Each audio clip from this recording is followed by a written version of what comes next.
Welcome to my tasty kitchen. আজিৰ recipe হৈছে পকা পকা কলৰ পিঠা। বহুত সোৱাদযুক্ত, বহুত টেষ্টি হয়, বহুত সুন্দৰ, বনাবলৈও বহুত সহজ হয়। গতিকে এই ৰেচিপিটো কেনেকৈ বনালোঁ সেইটো চাবলৈ যোৱাৰ আগতে আপোনালোকে মোৰ চেনেলটো টেষ্টি কিটচেন প্লিজ ছাবস্ক্ৰাইব কৰি লয় যাতে। এতিয়া ব'লক ভিডিঅ'টোৰ মাজলৈ সোমাই যাওঁ। তাৰ বাবে আমাক লাগিব পকা কল 4টা পিচকৈ টুকুৰাকৈ লৈছোঁ। এয়া অলপমান আটা গুড়ি 1.5 কাপ লৈছোঁ, চুজি 1/2 কাপ লৈছোঁ, মিঠৈ 1/2 কাপ লৈছোঁ, নাৰিকলো আধা বাটি, সৰু বাটি এটা 1/2 বাটি লৈছোঁ আৰু ঘি 2 চামুচ লৈছোঁ। এতিয়া বলকচোন কেনেকৈ বনালোঁ ভিডিঅ'টোৰ মাজলৈ সোমাই যাওঁ। এতিয়া এটা বাটি ল'লোঁ, তাতে কলখিনি দি দিলোঁ। দি কলখিনি এয়া সুন্দৰকৈ সানি ল'ম, মিহিকৈ কলখিনি সানি দিম।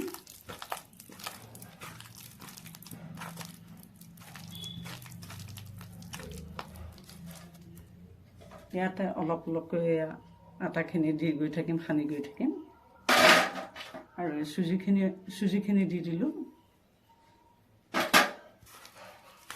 আৰু আটাটো যিমান লাগে সিমানটো দি সানি গৈ থাকিম। এতিয়া সেইটো গোটেইখিনি 1.5 কাপ আটা নালাগিবও পাৰে।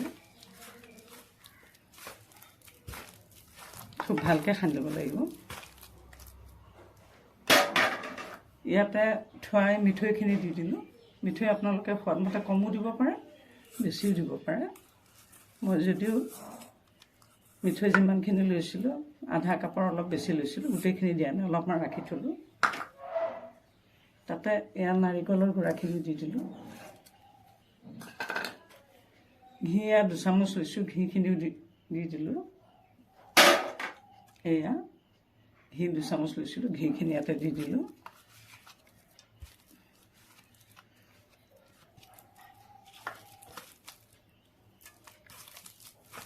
দিয়া এতিয়া সানিলোঁ।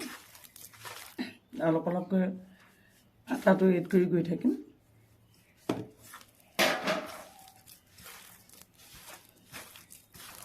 এয়া এনেকৈ সানি ডোটো প্ৰস্তুত হৈ গৈছে। ইতিমধ্যে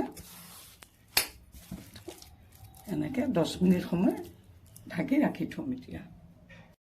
এতিয়া গেছটো অন কৰি তাতে এটা কেৰাহী পাতি দিলোঁ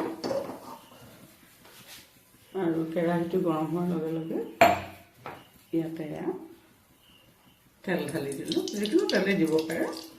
তেল ঢালি দিলোঁ। ইতিমধ্যে তেল গৰম হৈছে। ইয়াতে মণ্ডটো যিটো সানি লৈছিলোঁ কলৰ মণ্ডটো এটা এটাকৈ পিঠা আকৃতিত দি দিলোঁ, মালপোৱা আকৃতিত। বৰ সোৱাদ হয় পিঠাটো খাবলৈ। যিসকলে পিঠৈ বেয়া পায় সেইসকলে চেনিও দি ল'ব পাৰে। আৰু কল বেছি মিঠা হ'লে মইতো ঘৰত জেনেৰেলি খাবলৈ বনালে হেৰি নিদিওঁৱেই, মিঠা নিদিওঁৱেই, কলৰ সোৱাদতে বনাওঁ। বৰ হয় ভাল খাবলৈ।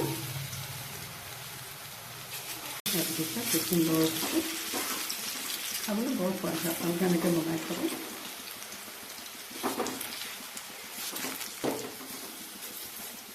বনাবলৈ বৰ সহজ হয়। পিঠা হৈ গৈছে। এতিয়া মই পিঠাটো কাঢ়ি দিম। পিঠাটো কাঢ়ি দিয়াৰ আগতে আপোনালোকক আৰু এটি নতুন ভিডিঅ' লৈ অহাৰ প্ৰতিশ্ৰুতি আহিলোঁ।